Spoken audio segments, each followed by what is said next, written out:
Ahoj, v dnešním videu vám ukáži, jak si udělat jednoduchý zimní motiv, který doufám navodí tu správnou vánoční náladu. Jako první začněte s podkladovým lakem, který ochrání váš přírodní nehet.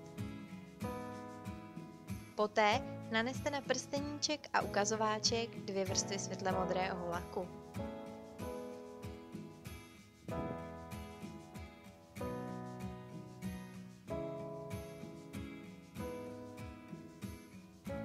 Na prostředníček, malíček a palec naneste 2 vrstvy laku bílého.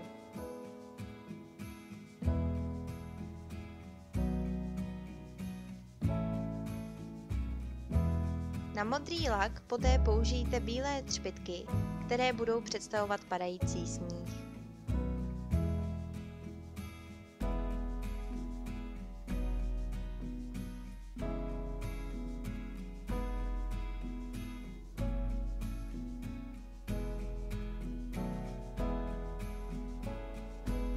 Kolem nechtů s bílým lakem jsem použila tekutý latex, který chrání kůžičku kolem nechtů před znečištěním od modrého laku. Tento krok můžete samozřejmě vynechat.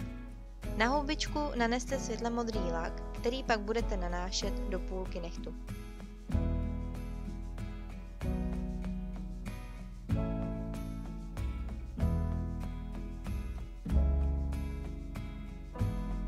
Hned poté přetřete nehet průhledným lakem, tím se zmírní přechod modré a bílé barvy. Potom odstraňte zaschlý latex a doprostřed horní poloviny nechtu dejte kapičku bezbarvého laku, na kterou pak dáte hvězdičku.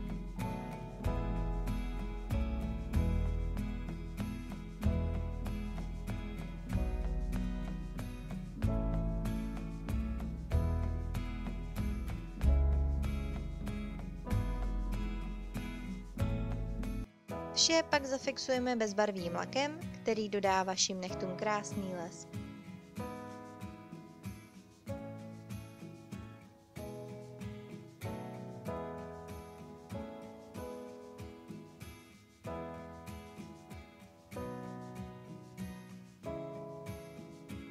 Doufám, že se vám dnešní video líbilo, mějte se krásně a já se na vás budu těšit u dalšího videa.